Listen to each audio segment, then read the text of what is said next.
Ռիոփինի եթերում Ռինյուզի գլխավոր թողարկումն է բարի երեկո։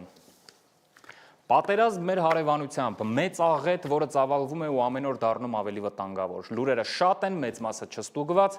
աղմուկով լի։ Եկեք մի պահ շունչ քաշենք ու միասին հասկանանք ինչ եղավ այսօր ու ի վերջո ինչ սպասել։ Այսօրվա թողարկմանը դիտեք։ Մեծ պատերազմը հասել է ամենավտանգավոր կետին, Իրանի պատասխանից կախված է խաղաղությունն աշխարհում։ Եկեք միասին հասկանանք ինչ կարող ենք անել, Կրեմլում ընդունել են Իրանի գլխավոր դիվանագետին։ Ինչպես կանխել դժոխքը, ՄԱԿ-ում արտահերթ քննարկել են ամերիկյան հարվածները։ Կփակվի աշխարհի գլխավոր զարկերակներից մեկը ու ինչ աղետ է սպասում նաև համաշխարհային տնտեսությանը։ Էրդողանը խոստացավ նպաստել խաղաղությանը, բայց 2 օր անց միջազգային աննախադեպ փաստաթուղթ Ստամբուլում Հայաստանից պահանջում են ադրբեջանցիների վերադարձ։ Պատերազմ է նաև Հյուսիսում Ռուսաստանի նախագահի ուշագրավ հայտարարությունը։ Եվ այս ամենը մեր կողքին ու մեր շուրջը, ինչ է անում Հայաստանն ու ինչ է կատարվում մեզ մոտ, օրվա ներքին զարգացումները։ Եվ այսպես, երկրում տեղի ունեցողի մասին դեռ իհարկե կխոսենք, բայց կարծում եմ բոլորիս ուշադրությունը սևեռված է հատկապես հարևան Իրանի վրա, թեև մեր ներքին կյանքում այնպիսի զարգացումներ են երբեմն այնքան արտառոց, որ մոռանում ենք մեր անմիջական հարևանությամբ տեղի ունեցող համաշխարհային մեծ ցնցումների մասին։ Իրավիճակը կարճ, գլոբալ աղետի եզրին ենք։ Միացյալ Նահանգներն ի վերջո մտավ պատերազմի մեջ ու այս պահին մեծագույն հարց է Իրանը կպատասխանի թե ոչ եւ ինչ ուժգնությամբ։ Եթե պատասխանեց, սարսափելի է մտածել, թե ինչպես կծավալվեն զարգացումները դրանից հետո, բայց մյուս կողմից իսկ Իրանին տեղ թողնում են, որ չպատասխանի։ Հարցը հռետորական չէ, իսկապես գուցե թողնում են, սրան դեռ կանդրադառնանք, բայց նախ տեսնենք հրթիռային փոխհրաձգությունն այսօր ինչ վնասներ տվեց։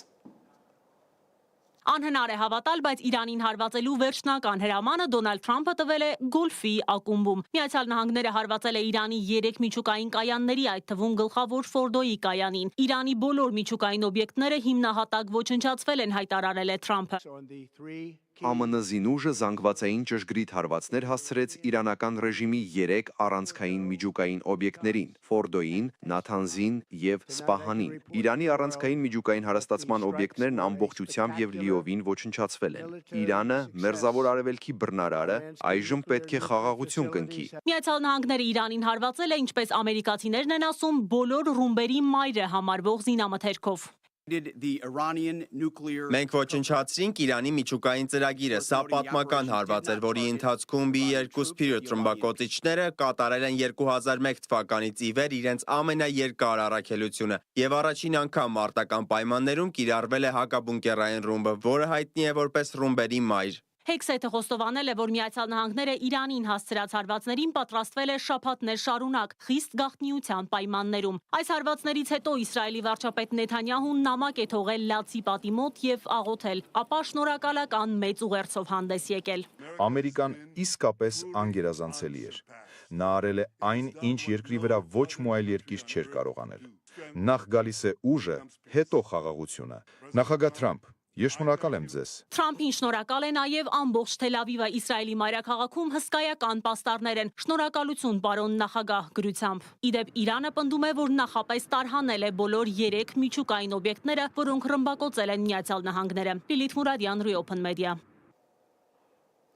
Իրանի արտգործնախարարն այսօր Կրեմլում էր։ Եկեք ոչ թե կարդանք, այլ վերլուծենք պաշտոնական, ավելի ճիշտ վերծանենք պաշտոնական հաղորդագրությունը։ Ռուսաստանի նախագահը ընդունելության սկզբում ասել է հետևյալը. եկեք միասին մտածենք, թե ինչպես կարելի է դուրս գալ այս իրավիճակից։ Այսինքն խոսել են այն մասին, թե ինչպես վարվի Իրանը ամերիկյան հարվածների հետ, ինչպես պատասխանի չպատասխանելով կամ չպատասխանի պատասխանելով։ Ու գիտեք ինչն է հետաքրքիր, այսօր իրանական մեհր գործակալությունը իր սեփական աղբյուրներին հղում անելով լուր տարածեց, որ հարձակում է եղել Սիրիայում ամերիկյան ռազմակայանի վրա։ Չինական մի գործակալություն էլ հայտնեց, որ հարձակումն իրականացրել է Իրանը։ Ու վերջ, ոչ հաստատում կա, ոչ ամերիկյան կողմից ինչ-որ լուր, ոչինչ։ Հիմա կարող ենք հուսալ, որ Իրանը պատասխանեց չպատասխանելով կամ չպատասխանեց պատասխանելով։ Ամեն դեպքում տեսնենք դիվանագիտական ինչ զարգացումներ կան ու փորձենք հասկանալ տողատակերը։ Ռուսաստանի նախագահ Վլադիմիր Պուտինի հետ Մոսկվայում կայացած հանդիպմանը Իսլամական Հանրապետության գլխավոր դիվանագետը Իրանի նկատմամբ Իսրայելի և Միացյալ Նահանգների գործողությունները ապօրինություն է որակել։ Իսրայելի և Ամերիկայի ագրեսիվ գործողությունները բացարձակապես ոչ լեգիտիմ են և խախտում են միջազգային նորմերը։ Մենք հիմա պաշտպանում ենք երկրի ինքնիշխանությունը և մեր պաշտպանությունը կրում է միանգամայն լեգիտիմ բնույթ։ Վլադիմիր Պուտինի խոսքով Իրանի դեմ Միացյալ Նահանգների հարձակումը բացարձակապես ոչ հրահրված ագրեսիա է, որը ոչ մի հիմք եւ արդարացում չունի։ Մենք մեր կողմից ջանքեր ենք գործադրում Իրանի ժողովրդին օգնելու համար, շեշտել է Ռուսաստանի նախագահը։ Արաղչին ընդգծել է, մերձավոր արևելքում լարվածության սրումը ամեն օր աճում է Իրանի միջուկային օբյեկտների դեմ Միացյալ Նահանգների եւ Իսրայելի ագրեսիայի պատճառով։ Նախքան հանդիպումը Իրանի գլխավոր դիվանագետը Մոսկվա ժամանելուն պես հայտարարել էր, որ Իրանն ու Ռուսաստանը միշտ սերտ խորհրդակցություններ են անցկացնում ընդհանուր սպառնալիքներին դիմակայելու համար։ Իրանի եւ Ռուսաստանի միջև խորհրդակցությունները միշտ եղել են եւ մենք միասին աշխատել եւ խորհրդակցել ենք յուրաքանչյուր հարցի շուրջ, համակարգելով մեր դիրքորոշումները։ Ներկայումս տարածաշրջանում կան հատուկ պայմաններ, որոնք պահանջում են, որ մեր դիրքորոշումները լինեն ավելի ճշգրիտ, լուրջ եւ ուշադիր։ Նախորդին Իսլամական Հանրապետության արտգործնախարարությունը խստագույնս դատապարտել էր Իրանի խաղաղ նշանակության միջուկային օբյեկտների դեմ Միացյալ Նահանգների ռազմական ագրեսիան եւ հայտարարել, որ Իրանն իրեն իրավունք է վերապահում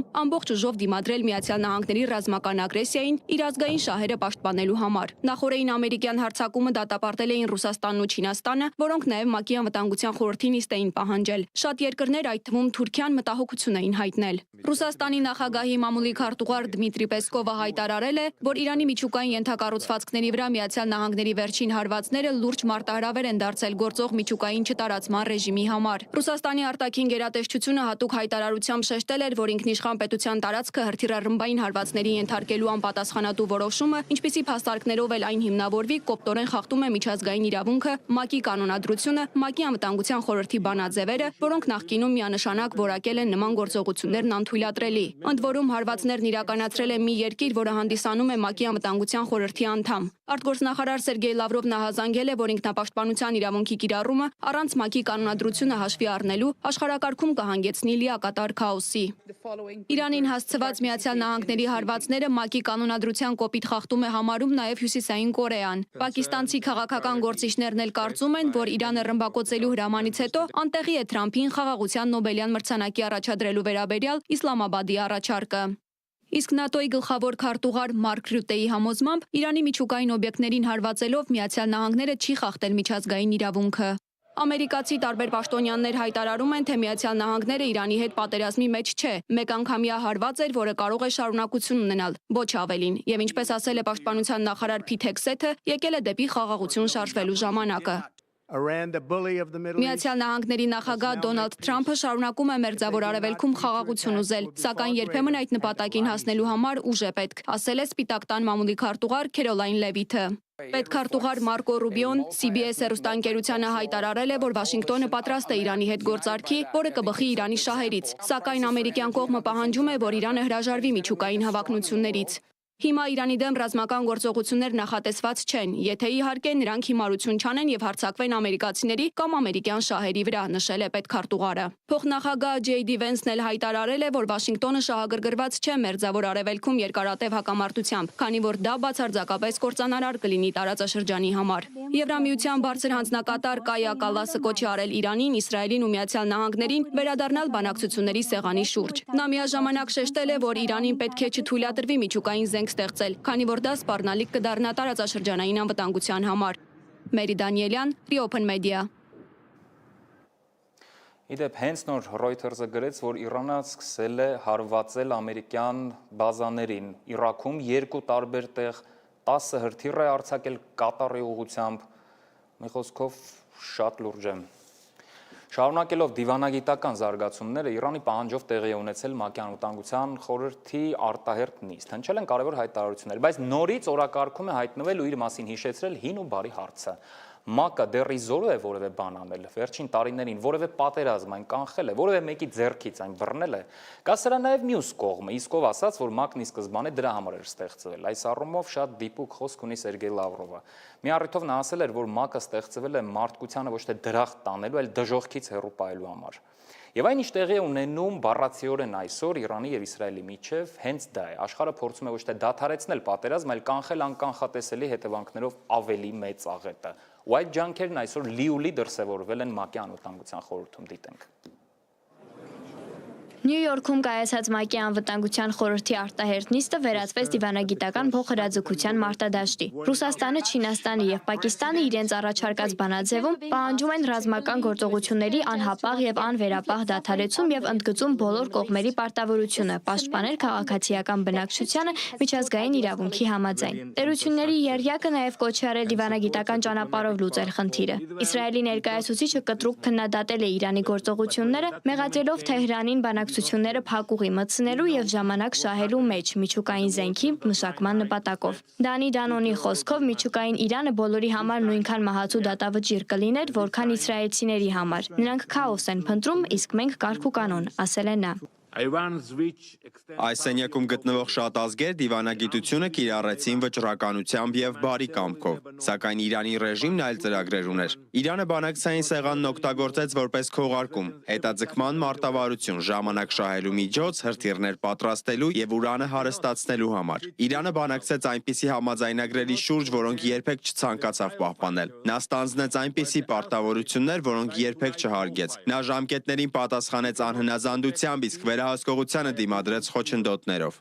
Դանի Դանոնը հայտարարել է, որ միջազգային հանրությունը դեռևս ահաբեկված Իրանից իսրայելական Բերշևայի հիվանդանոցին ուղղված հրթիռակոծությունից այժմ կանգնած է վճռական ընտրության առաջ՝ խաղաղություն, թե նոր ավելի լայն պատերազմ։ Իրանի առողջապահության նախարարության տվյալներով իսրայելյան հրթիռակոծությունից մահացել է 13 երեխա։ Իրանը իր հերթին կտրականապես մերժում է մեղադրանքները, նշելով, որ Իրանը պահպանում է իր լիակատար եւ օրինական իրավունքը, համաձայն միջազգային իրավունքի, պաշտպանվելու ԱՄՆ-ի եւ Իսրայելի բացահայտ ագրեսիայից։ Սա պատմական փորձություն է այս խորհրդի եւ միավորված ազգերի կազմակերպության համար որպես ամբողջություն։ Յուրաքանչյուր պետություն եւ յուրաքանչյուր պատասխանատու գործիչ պետք է կանգնի այս դեպքի առջեւ եւ աներկբա դատապարտի այն։ Եթե այս խորհուրդը չկարողանա գործել եւ դատապարտել այս բացահայտ ագրեսիան, ինչը արվում է նաեւ Գազայում, հանցակցության բիծը հավերժ կմնա նրա խղճին։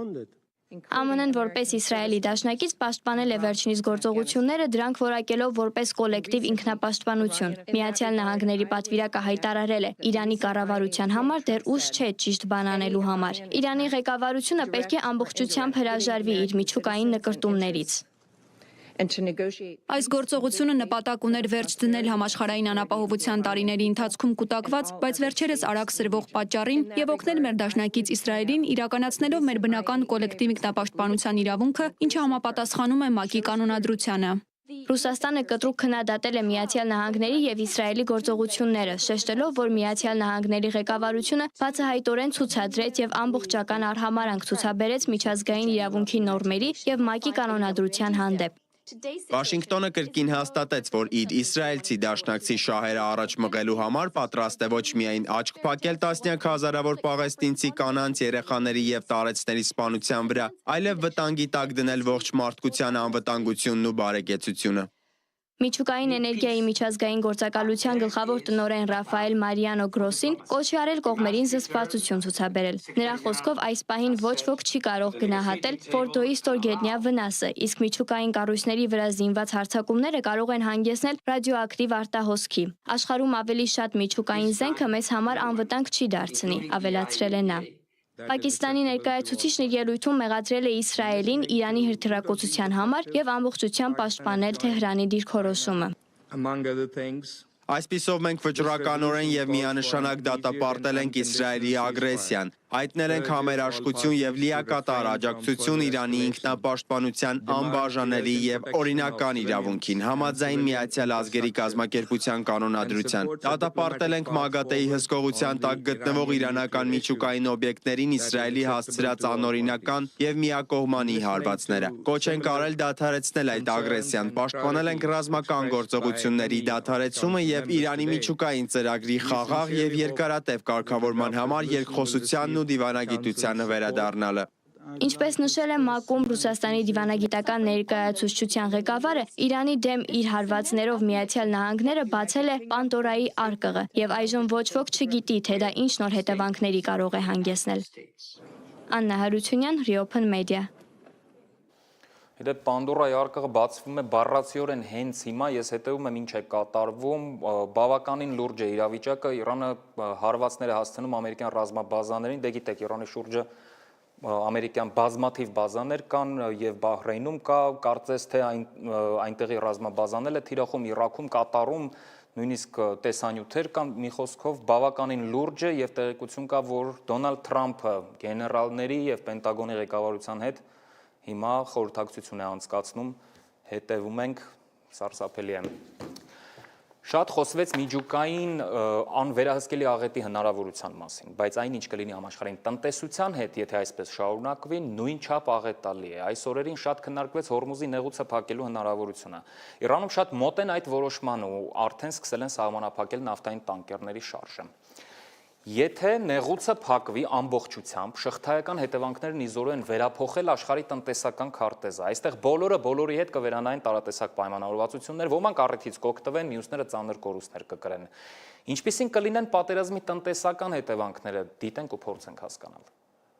Հորմուզի նեղուցը դեռ վերջնականապես չի փակվել, բայց մի քանի ժամում նավթի համաշխարհային գինն արդեն բարձրացել է մոտ 20%-ով, հասել $77։ Մասնագետների կարծիքով առաջիկա օրերի ընթացքում այն կարող է հասնել մինչև $100 մեկ բարելի դիմաց։ Իրանի մեջլիսը Կիրակի միաձայն որոշեց փակել Հորմուզի նեղուցը այն բանից հետո, երբ Միացյալ Նահանգները բացահայտ միացավ Իրան-իսրայելական պատերազմին։ Կարողացել են ճնշել, որ այդ տարածաշրջանում այսպես կոչված GPS սիգնալները չեն աշխատում։ Իսկ բոլոր նավերը, որոնք հատում են Հորմուզի նեղուցը, իրանք կարիք ունեն GPS սիգնալների։ Առանց դրա իրանք դժվարությամբ են շարժում։ Արմեն Մանվելյանի դիտարկմամբ թվային բլոկադան ազդելու է մոտավորապես 1000 նավի վրա։ Նա չի բացառում, որ կոնֆլիկտի շարունակականության եւ Հորմուզի վերջնական փակման դեպքում կառաջանան տնտեսական եւ լոգիստիկ լրջագույն խնդիրներ։ Սա արդեն իսկապես համաշխարհային տնտեսության վրա ազդող գործընթաց է։ Պլյուս ասենք թե մենք պիտի միշտ հաշվի առնենք, որ օրինակ ամերիկացիները շատ նյարդային են վերաբերվում, երբ որ բենզինի գները սկսում են թարկանալ։ Ժամանակին հենց Տրամփը դրա վրա էր անում, որ ասենք թե Բայդենի քաղաքականության արդյունքում բենզինի գները բարձրացել է եւ իսկապես բարձրացել էր, եւ որը նրան հնարավորություն տվեց գալ իշխանության։ Միացյալ Նահանգներն ունի սեփական նավթարդյունաբերություն եւ արտաքին շուկաներում ավելի բարձր գնով նավթ վաճառելով կարող է կոմպենսացնել ներկրվող նավթի համար վճարվող բարձր գինը, ինչը եւ թույլ կտա նրան պահպանել դիրքերը համաշխարհային շուկայում։ Նրա կախվածությունը մերձավոր արևելքից իրականացվող մատակարարումներից այսօր նվազել է։ Այս ամենից զատ կան պետություններ, որ կշահեն այս իրավիճակից։ Ռուսաստանի Դաշնությունը առաջին հերթին դրանց խոշոր կերպով շահում է։ Մեծ թշնամի պետությունը Ադրբեջանը որոշ չափով շահում, չենք խոշոր արտահանող չէ, բայց այնուամենայնիվ իր հիմնական եկամուտները գալիս է նավթի վաճառքից։ Իր եկամուտների 85%-ը հենց նավթի վաճառքից է գալիս եւ այս քաոսը իհարկե բավականին բացաբար է ազդում նավթի շուկայում։ Իդեպ նշեմ, որ Հորմուզով արտահանվում է մոտապես համաշխարհային նավթի 20%-ը եւ համաշխարհային գազի 30%-ը։ Այսինքն Քաթարը կախված է Հորմուզից, աշխարհի ամենախոշոր հեղուկացված գազ արտահանող պետությունն է։ Իր հերթին Հորմուզի փակման դեպքում դադարեցվում է նաև հեղուկ գազի արտահանումը Քաթարից Եվրոպա։ Միացյալ Նահանգների համար սա եւս լավ հնարավորություն է եվրոպական շուկաներում սեփական կշիռն ավելացնելու համար։ Նեղուցի փակումը կարող է հարված հասցնել նաև Չինաստանի տնտեսությանը։ Հենց այստեղով է Իրանը օրական մոտ 2 միլիոն բարել նավթ արտահանում Չինաստան։ Հետևաբար Հորմուզի պարալիզացումը կարող է բխել նաև Միացյալ Նահանգների շահերից, հաշվի առնելով Չինաստանի դեմ մղվող առևտրային պատերազմը։ Ի վերջո փորձագետի նեղուցի վերջնական փակել-չփակելու հարցը կախված է այն բանից, թե որքան կսեղմվի օղակը Իրանի շուրջ։ Նարնե Ղուկասյան, Լևոն Ոսկանյան, Reopen Media։ Ու քանի դեռ աշխարհի կարևորագույն ճանապարհներից մեկը փակման եզրին է, բնականաբար կտրուկ ակտիվանում է այլ ճանապարհների կարևորությունը, որ ավելի էական է դեռ գոյություն չունեցողների նշանակությունը։ Ահա այդպիսի մի ճանապարհ է այսպես կոչված միջին միջանցքը։ Եթե կարճ Իրանից հարավ փակվում է, գուցե բացվի Իրանից հյուսիս։ Իսկ այդտեղ արդեն մենք ենք։ Ահա այս ամբողջ համատեքստի մեջ է պետք դիտարկել մեզ հետ տեղի ունեցողը, Սյունիքի կարևորությունը, Թուրքիայի ուզածը Հայաստանից, Ալիևի ուզածը հայերից եւ այլն։ Հայաստանն այս առումով ոչ միայն Եվրոպան Ասիային կապող, այլև Իրանը Եվրոպայից կտրող ճանապարհի վրա է։ Պատկերացնում եք կարևորությունը, այն թե ինչի մասին են մեր ներքին օրակարգերը, հաշվի առնելով այս ամբողջ հրդեհը, որ բռնկվել է մեր շուրջը, իհարկե արտառոց է։ Ճանապարհների հեռանկարների հետևից գնացել է մեր գործընկեր Անի Հովհաննիսյանը։ Խաղաղության խաչմերուկ նախագիծը կարող է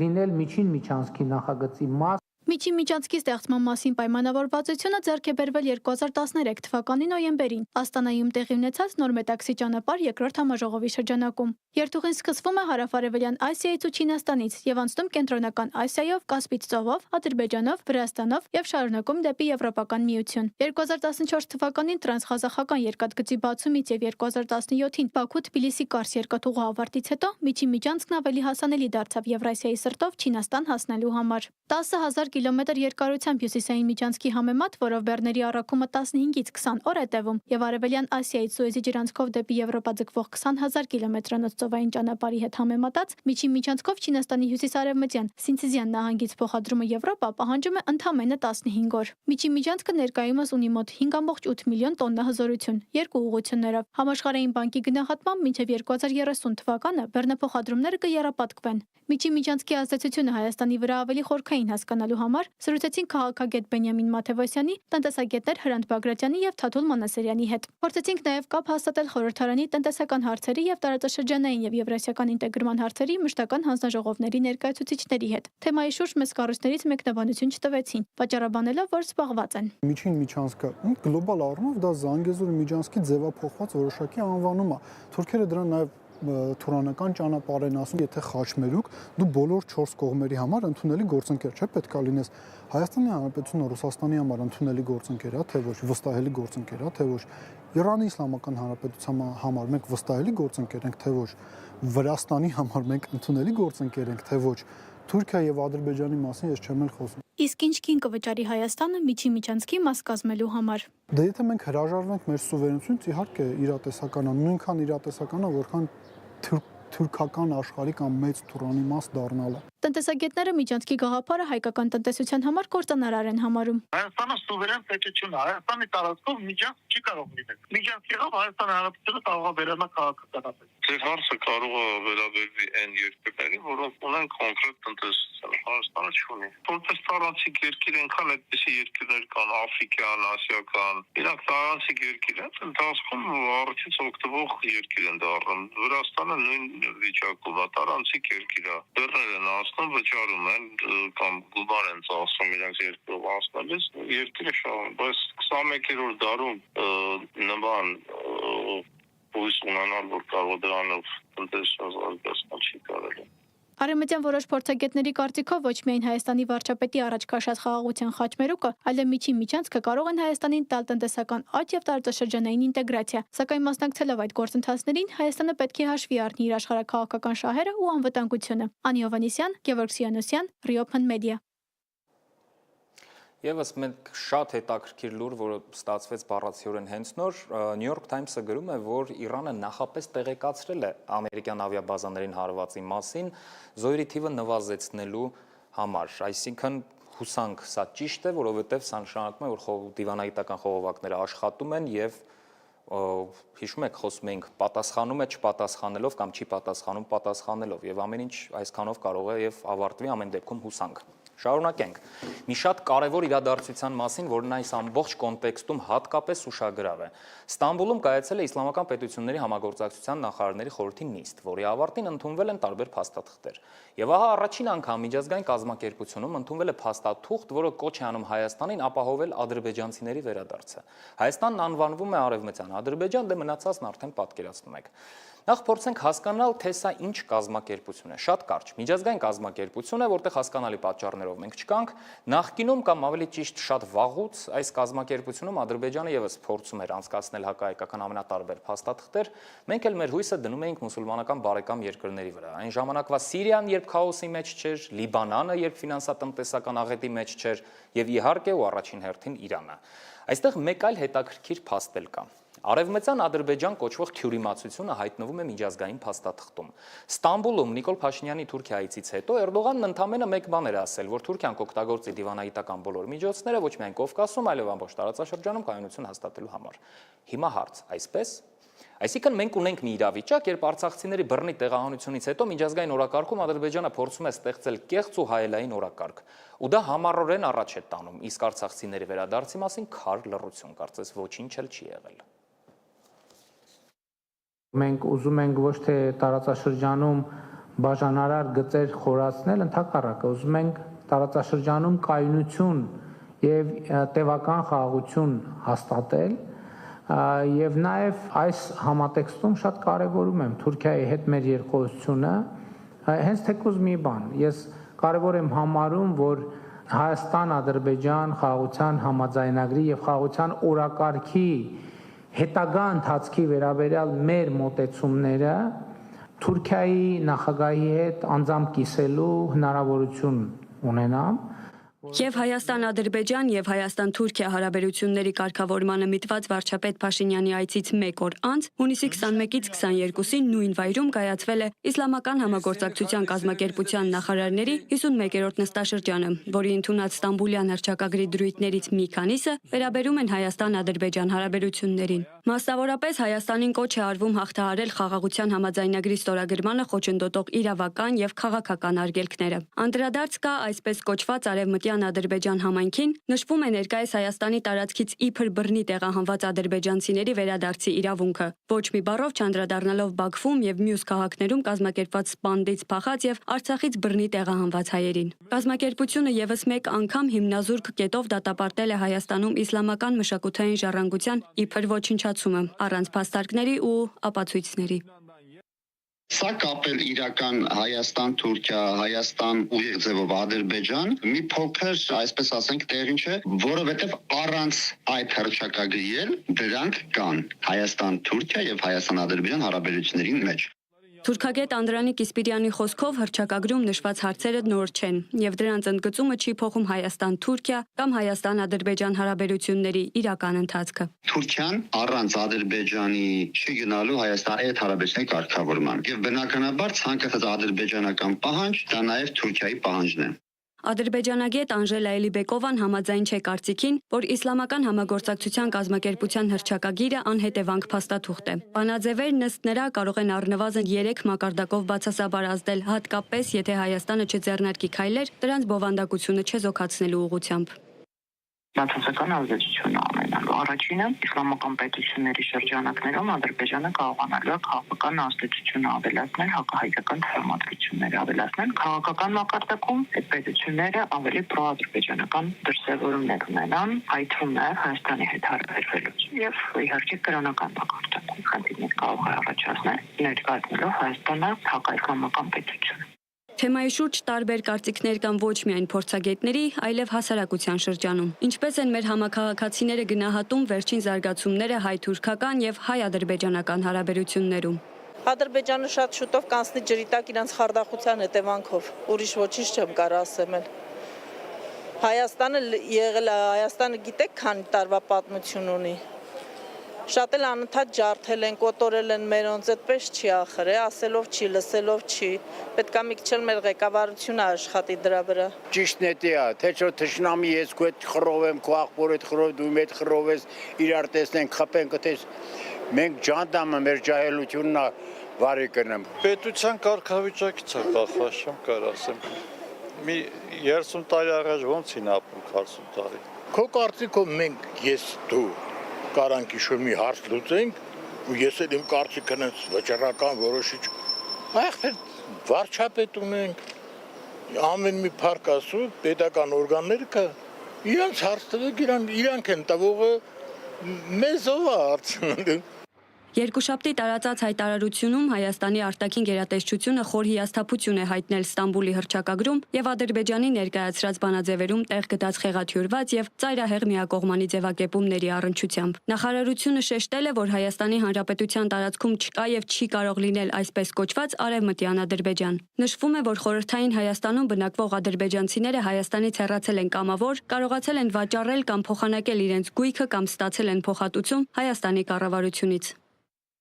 Ցավոք նույնը չի եղել հայերի ճակատագիրն Ադրբեջանում, Բաքվում, Սումգայիթում եւ այլ վայրերում, որտեղ տեղի են ունեցել հայերի կոտորածներ եւ բռնի տեղահանում։ Իսկ նույն օրինակ վերջին դրսևորմանը մեր տարածաշրջանում աշխարհն ականատես եղավ 2023 թվականի աշնանը, երբ ավելի քան 115,000 հայեր ստիպված եղան լքել Լեռնային Ղարաբաղը, ենթարկվելով էթնիկ զտման։ Խոր ափսոսանք է առաջացնում նաեւ մշակութային արժեքների պաշտպանության վերաբերյալ ընդունված բանաձևը, անտեսելով Ադրբեջանի հսկողության ներքո հայկական մշակութային ժառանգության շարունակական ոչնչացումն ու դրա նկատմամբ համակարգված վանդալիզմը։ Բանաձևը հարցին փորձում է հաղորդել կրոնական երանգավորում, սնելով թյուր եւ վտանգավոր թեզեր։ Հայաստանի հարգանքը եւ հոգատար վերաբերմունքը իսլամական մշակութային ժառանգության նկատմամբ հայտնի է եւ հեշտությամբ ապացուցելի։ Գերատեսչությունը կոչ է արել հռչակագրին եւ բանաձևերին միացած երկրներին վերանայել եւ վճռականորեն հրաժարվել Հայաստանի տարածքային ամբողջականությունն ու ինքնիշխանությունը թիրախավորող եւ Հայաստանի եւ Ադրբեջանի միջև կարգավորման գործընթացը վտանգող կողմնակալ նախաձեռնություններից։ Իդեպ հաջորդ տարի Իսլամական համագործակցության կազմակերպության գագաթնաժողովը կայանալու է Ադրբեջանում։ Մոնիկա Հայրոյան, Գևորգ Սիանոսյան, Reopen Media։ Վերադառնանք պատերազմի զարգացումներին, իսրայելական լրատվամիջոցները հենց նոր գրեցին, որ ամերիկյան կործանիչները Սաուդյան Արաբիայի ռազմաբազայից օդ են բարձրացրել ու շարժվում են դեպի Իրան։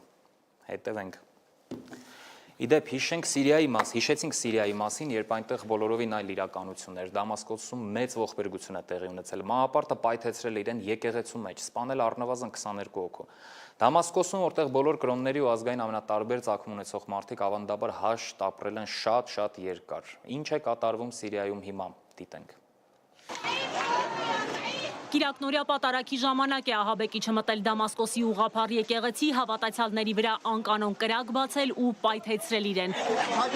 Զոհերի թիվը հասել է 22-ի, 50-ից ավելի մարդ վիրավոր է։ Սուրբ Եղիա հունական եկեղեցու քահանան պատմել է, որ ահաբեկիչները երկուսն են եղել։ Մենք եկեղեցուց դուրս կրակոցներ լսեցինք, հետո 2 հոգի պայթուցիկ գոտիներով ներս մտան, կրակեցին եւ պայթեցրին դրանք։ Ըստ Սիրիայի ներքին գործերի նախարարության ինքնասպան ահաբեկիչը իսլամական պետության անդամ է եղել։ Սա Դամասկոսում առաջին ահաբեկչությունն էր այն բանից հետո, երբ նախկին նախագահ Բաշար Ալ-Ասադը դեկտեմբերին տապալվեց իսլամիստների գլխավորած ապստամբության հետևանքով։ Ասադի տապալումից հետո իսլամական պետությունը Սիրիայում եկեղեցիների վրա մի քանի հարձակման փորձ է կատարել, սակայն որևէ մեկը չէր հաջողել։ Սիրիայի նախագահ Ահմեդ Ալ-Շարան, որը գլխավորում էր Ասադի դեմ հարձակումը, անցումային փուլի համար իշխանություն ստանձնելուց առաջ բազմիցս հայտարարել է, որ պաշտպանելու է փոքրամասնություններին։ Հունաստանի արտգործնախարարությունը դատապարտել է ահաբեկչությունը ու այն անվանել զազրելի հարձակում։ Ահաբեկչությունը դատապարտել է նաև Թուրքիան, որի օգնությամբ իդեպ Սիրիայի նոր ղեկավար Ալ-Շարան դարձավ նախագահ ու աշխարհը մոռացավ նրա ահաբեկչական անցյալի մասին։ Լիլիթ Մուրադյան, Reopen Media։ Մոռացանք մյուս մեծ պատերազմի մասին, որը եւս մեղմ ասած մեզնից հեռու չէ։ Ուկրաինա, այստեղ եւս ամեն ինչ վատ է, ամեն օր ավելի վատ։ Հարվածի տակ նորից Կիևն է եւ կան շատ ուշագրավ հայտարարություններ հատկապես Վլադիմիր Պուտինից, չպատմեմ, դիտենք։ Կիևում գիշերվա ռուսական հարձակումներից զոհերի թիվը հասել է 5-ի, վիրավորները 19 են։ Հրթիռային հարվածից բնակելի շենքը գրեթե հողին է հավասարվել։ Չեռնիգովի մարզի Սնովսկ համայնքում էլ հարձակման հետևանքով 2 մարդ է զոհվել, եւս 10-ը վիրավորվել։ Ռուսական պաշտպանական գերատեսչությունը պնդում է, որ հարվածներ են հասցրել զինամթերքի պահեստներին, դրոնների օպերատորների պատրաստման եւ Ուկրաինայի զորքերի ժամանակավոր տեղակայման կետերին 137 շրջանում։ Մինչեւ աշխարհի ուշադրությունն ուղղված է Իրան-իսրայելական հակամարտությանը, ռուս-ուկրաինական օդում անօդաչուներն ու հրթիռներն են ուղղված բնակելի թաղամասերին։ Ուկրաինան Ռուսաստանին մեղադրում է մոտ 352 շահեդ տիպի իրանական դրոնով եւ Իսկանդերի 16 հրթիռով հարվածելու համար։ Ռուսական կողմը հայտնում է, որ հակաօդայինները վերջին 1 օրում խոցել են 7 ամերիկյան JDAM հրթիռ եւ 123 դրոն։ Շաբաթ Վլադիմիր Պուտինը խոսեց Ուկրաինային խաղաղության հին առաջարկի մասին։ Այնուհետև բացատրեց, որ ռուս զինվորների երթուղին քաղաքական որոշումներ չի կազմվում, այլ մարտի դաշտում։ Դե մենք ունենք այսպիսի հին, դե դա ասացված չէ, առակ չէ, այլ հին կանոն, այնտեղ, ուր ռուս զինվորի ոտքն է կպչում, դա մերն է։ Կիրակի ռուսական զինված ուժերը գրավել էին Խարկովի մարզի Պետրովսկոյե եւ Դոնեցկի շրջանի Պերեբուդովա բնակավայրերը։ Միաժամանակ բարելավել են դիրքերը Չասով Յարում եւ Կրասնոլիմանսկի ուղությամբ։ Զելենսկին պատասխանել է. Պուտինը բոլորի, մասնավորապես Ամերիկայի աչքերին է թոզ փչում այս հայտարարությամբ։ Ուկրաինայի նախագահը մեղադրել է ռուս պաշտոնակցին, ասել, որ Պուտինը նոր չէ, որ աչք է դրել Ուկրաինային։ Եվ երբ նա խոսում է Ուկրաինայի եւ ինչ որ բան էլ ցամաքում ռուս զինվորների կոշիկների մասին, նա նաեւ խոսում է Բելարուսի, Բալթյան երկրների, Մոլդովայի, Կովկասի, Ղազախստանի նման երկրների եւ երկրի վրայի բոլոր այն վայրերի մասին, ուր կարող են հասնել ռուս մարդասպանները։ Պուտինի իշխանությունն ավարտվում է այնտեղ, որտեղ ավարտվում են ռուս մարդասպանների հնարավորությունները։ Պատերազմի 3-րդ տարում ռուսական կողմն առաջարկում է ավարտել պատերազմը ներկայիս սահմաններով, ով որտեղ է։ Ուկրաինան, որը կորցրել է իր վերահսկողության տակ մի քանի մարզ, չի համաձայնում։ Սիմոն Հովանիսյան, Reopen Media։ Մեր կողքին ու մեզ համար կենսական նշանակություն ունեցող երկրներում ու այդ երկրների հետ տեղի ունեցող արյունալի բեկումնային, նույնիսկ պատմական իրադարձությունների համաշխարհային մեծ հրդեհի պայմաններում հիմա տեսնենք ինչ է մեզ մոտ կատարվում։ Նախ քիչ առաջ Նիկոլ Փաշինյանը նոր գրառում արեց եկեղեցու վերաբերյալ եւ նորից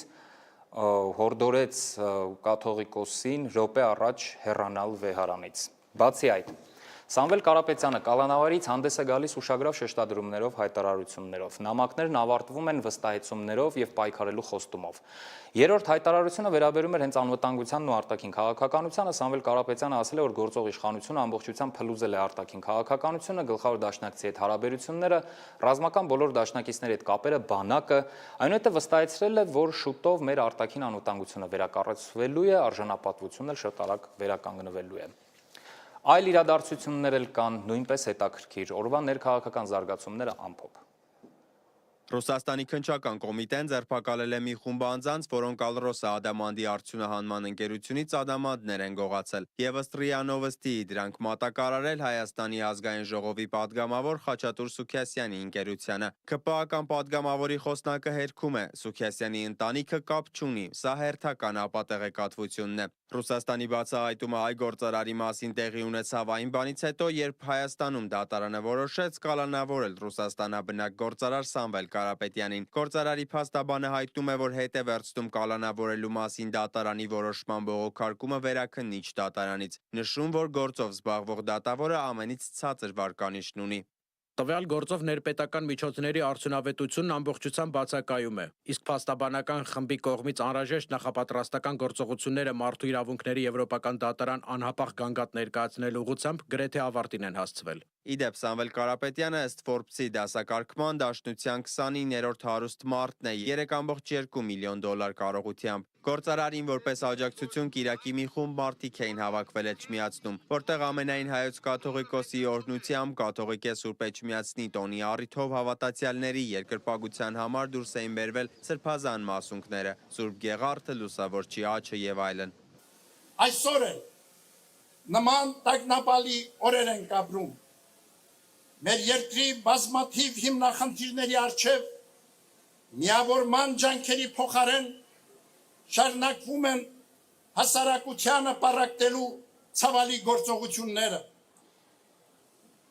Իշխանությունների կողմից սանձազերծված հակաեկեղեցական արշավը լրջագույն սպառնալիք է ազգային մեր միաբանությանը, մեր երկրի ներքին կայունությանը եւ ուղիղ հարված հայոց պետականությանը։ Նիկոլ Փաշինյանն անդրադարձել էր պատարագին, նշելով հարմար առիթ է, որ կաթողիկոսը ներկայացնի տիկնոջն ու զավակին։ Բացահայտի մոմի վաճառքի շահույթը ինչպես է բաշխվում Կարոյի եւ Եզրասի միջև, 50-50 թե այլ տրամաբանությամբ։ Բարձրաձայնի որքան է կազմել այդ շահույթը 2024 թվականին։ Նաեւ բացատրի, ինչու այդ շահույթից Կարոն եւ Եզրասը վճարումներ չեն անում ՀՀ պետական բյուջե։ Եզրասն իդեպ Ռուսաստանի եւ Նոր Նախիջևանի թեմի առաջնորդն է, Գարեգին II կաթողիկոսի եղբայրը։